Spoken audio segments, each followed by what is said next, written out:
اپنی آخرت کی تیاری بھی اسی طرح کرو جیسے دنیا کے امتحان کی تیاری کرتے ہیں۔ آپ نے حضرت علی کا ہاتھ پکڑا اور یوں اپنے سینے سے لگا لیا اور فرمایا اترضی ان یکون منزلک مقابل منزلی، علی تجھے مبارک ہو، جنت میں تیرا گھر میرے گھر کے سامنے ہے۔ تو وہ رونے لگے۔ لیکن یہی علی جن کو خوشخبری ملی ہے کہ تیرا گھر میرے گھر کے سامنے ہوگا، کسی کو یہ خوشخبری نہیں ملی سوائے مولا علی کے، وہ رات کی مناجات میں روز تڑپتے روتے ہوئے یہ کہتے تھے آہن آہ من قلت الزاد و بعد السفر و وحشت الطریق، ہائے اللہ ہائے اللہ ہائے اللہ، میرے پاس عمل تھوڑا ہے۔ تھوڑے عمل والے کا گھر نبی کے گھر کے سامنے بنتا ہے، میرا عمل تھوڑا ہے، رستہ تنہا ہے، کبھی دیکھا نہیں اندیکھا ہے، یا اللہ پتہ نہیں میرا کیا بنے گا۔ یہ روز کی پکار اور مناجات تھی۔ اور پھر دنیا کو کہتے الیہ تغررتی، دنیا تو مجھے دھوکہ دیتی ہے، ہی ہاتھ غری غیری، چل دفعہ ہو جا کسی اور کو دھوکہ دے، میں بتتو کی ثلاثہ، میں تمہیں 3 طلاق دے چکا۔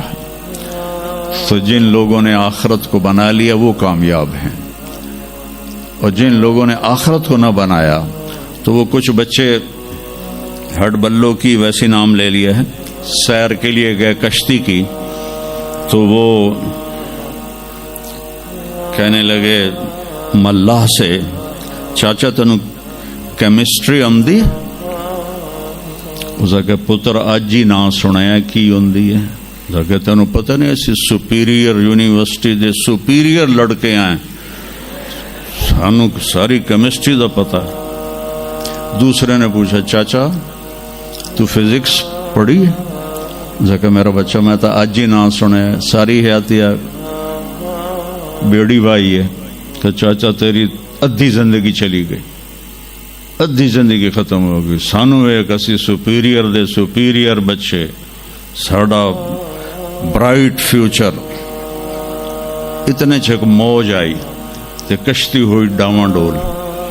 اس کہ پترو ترنا سکھیا ہی نے،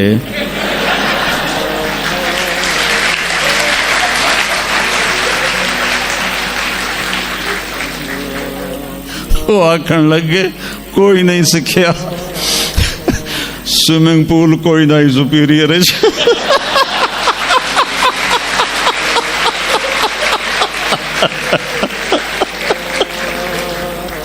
تو وہ ملا کہنے لگا پترو میری تو ادھی گئی تو تھوڑی ساری گئی۔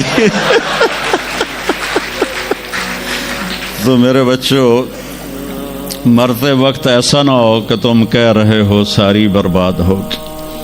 اپنی زندگی، اپنے نبی کی زندگی پڑھو۔ چند تو فرائض ہیں میں نے ابھی پہلے گنائے ہیں، اس کے علاوہ سچ انسان کو عزت دیتا ہے، دیانتداری انسان کو عزت دیتی ہے، رزق حلال انسان کو بلند مقام باوقار بناتا ہے، اور اچھے اخلاق فرشتوں سے بھی اوپر اس کو لے جاتے ہیں۔ آپ نے فرمایا جس کے اخلاق اچھے ہوں گے میں جنت الفردوس میں گھر لے کر دوں گا۔ تو نماز کی عادت ڈالو۔ کچھ بچے جی نہیں پڑھی جاندی، کچھ دن میں کوئی ایک نماز ضرور پڑھو، جمعہ پڑھو ایک نماز ضرور، پھر وہ 2 ہو جائیں گی، پھر وہ 3 ہو جائیں گی، پھر وہ 4 ہو جائیں گی، پھر وہ 5 ہو جائیں گی۔ میں نے جتنوں کو بھی یہ نسخہ بتایا وہ سارے اللہ کے فضل سے، گورنمنٹ کالج میں میرا تھا ساتھی، تو وہ پھر شفٹ ہو گیا انگلینڈ، تو کوئی 40-45 سال بعد اس سے ملاقات ہوئی، یہاں پاکستان آیا ہوا تھا۔ تو میں نے کہا کہ نماز پڑھتے ہو؟ کہنے لگا نہیں۔ جمعہ؟ کہنے لگا نہیں۔ تو میں نے کہا اچھا ایسا کرو، ایک نماز شروع کر دو اور ایک جمعہ شروع کر دو۔ یہ ایک فرد کا واقعہ نہیں، ایسے میں ہزاروں بچوں پر بچیوں پر تجربہ کر چکا ہوں، اور وہ 5 وقت کے نمازی بن گئے۔ تو 2 دن کے بعد فون پہ بات ہوئی تو کہنے لگا یار تو میں نے ایک دسی آئی میں تو پنجے شروع کر دیتی ہیں. وہ ڈرنکنگ بھی کرتا تھا, کالج کے زمانے میں بھی کرتا تھا. کہنے لگا لو جب میں نے نماز شروع کی تو میں نے کہا میری توبہ, میں شراب کو بھی ہاتھ نہیں لگاؤں گا. نماز ایسی چیز اپنی زندگی. اگر کسی کے لیے رخصت ہوتی تو حضرت امام حسین علیہ السلام کے لیے رخصت ہوتی میدان کربلا میں. لیکن کیا جنت کے سردار, جنت کے نوجوانوں کے سردار, اور جنگ سے پہلے اونگ آ گئی اور آنکھ کھلی تو مسکرانے لگے. تو بہن زینب علیہ السلام نے پوچھا یہ کوئی ہنسن کا ٹائم ہے, اتنی تو مصیبت آئی کھڑی. کہ بہن اللہ کے نبی خواب میں آئے ہیں, فرما رہے ہیں بیٹا میں لینے کے لیے آ چکا ہوں. تو اب یہ نماز نہ پڑھتے تو ٹھیک تھا, اتنا تو قتل و غارت چل رہا تھا. لیکن جو ہی ایسے سورج ڈھلا تو آپ نے زہیر تھے آپ کے رائٹ سائڈ پر جھنڈا اٹھانے والے, اور لیفٹ پر تھے حبیب, اور درمیان میں تھے عباس اپنے بھائی.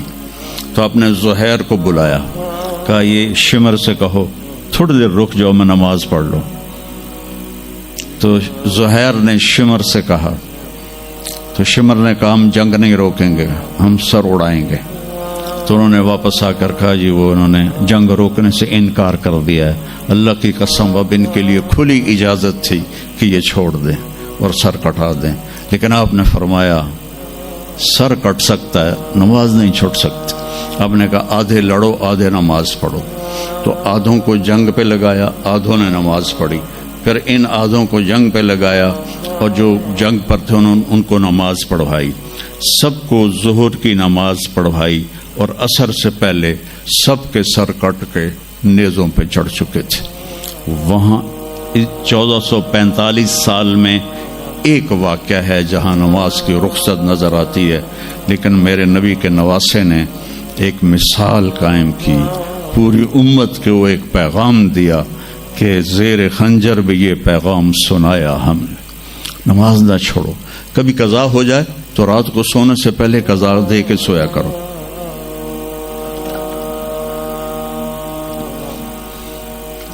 آپس میں کوئی لڑے ہوئے ہو تو کم از کم آج اتنی میری مان کے اٹھنا کہ صلح کر لینا. یہ کوئی بچیاں آپس میں کسی سے بول چال بند ہو, یا آپ بچوں کی آپس میں کوئی بول چال بند ہو, تو ایک دوسرے کو معاف کر دینا. اس سے آپ کے دلوں میں علم کی روشنی زیادہ آئے گی. آپ کے دل میں بغض ہوگا تو علم آئے گا نہیں. تو اگر اپنے حافظے کو اچھا کرنا ہے, اگر اپنے حافظے کو, تو دل سے سب کی نفرت نکال دو, اور پیٹ بھر کے کھانا نہ کھاؤ, اور اپنی نظروں کی حفاظت کرو. آپ کا حافظہ 16 سال والا رہے گا 70 سال تک. حافظے کو خراب کرنے والی یہ چیزیں ہیں. پھر جن سے پڑھتے ہو ان کو عزت دو, ان کا ادب کرو, ان کا احترام کرو. باب العلم ہے حضرت مولا علی کا, میں غلام ہوں اس کا جو مجھے ایک لفظ نہیں ایک حرف, جو مجھے ایک حرف بھی سکھا دے علم کا, میں اس کا غلام ہوں. تو جو آپ کے ٹیچر ہیں یا لیڈی ٹیچر ہیں, جو آپ کو جو کچھ بھی پڑھاتے ہیں, ان کا احسان ہے آپ پر. آپ ان کو عزت دیں, ان کو احترام دیں. ان میں سے کوئی دعا دے گا آپ کا کام بن جائے گا. تو میں اسکول میں تو دعائیں لے نہ سکا استادوں کی, لیکن جب میں مدرسے میں داخل ہوا تو میں نے اپنے سارے استادوں کی دعا لی ہوئی ہے, ان کی عزت اور ان کے احترام سے. تو چونکہ آج کل بہت زیادہ آزاد ماحول ہو گیا ہے, تو اپنے ٹیچر کو ایزی لیتے ہیں کہ کوئی ان کی بے عزتی کر دے, کوئی ان کے آگے بگڑ جائے تو اس کو برا نہیں سمجھا جاتا. لیکن بیٹا کتاب ایک ذریعہ ہے, علم آسمان سے آتا ہے, اور اس کے میں ذریعہ استاد ہوتا ہے. اور استادوں کو بھی کہتا ہوں کہ اپنے منصب کا خیال رکھو, اور اپنے پڑھانے کو اپنا فریضہ سمجھ کے ادا کرو. سر سے اتارنے والا کام نہ کرو, اور بھاگا دوڑی والا کام نہ کرو, بلکہ اپنی نسل کو تیار کرو. جس دن ہم اپنا علم یہیں سے حاصل کریں گے, اور باہر یورپ جانے کی بجائے اپنے ملک میں ہمیں اپنا علم ملے گا تو پھر ہماری عزت کا دور شروع ہو جائے گا. جب تک ہم علم میں غیروں کے محتاج ہیں تو ہم انہی کے محتاج رہیں گے. تو یہ چند ایک باتیں آپ کی خدمت میں ہیں. اور جب آپ کو چھٹیاں ہوں تو تبلیغ میں کچھ وقت ضرور لگائیں، اس سے آپ کو فائدہ ہوگا.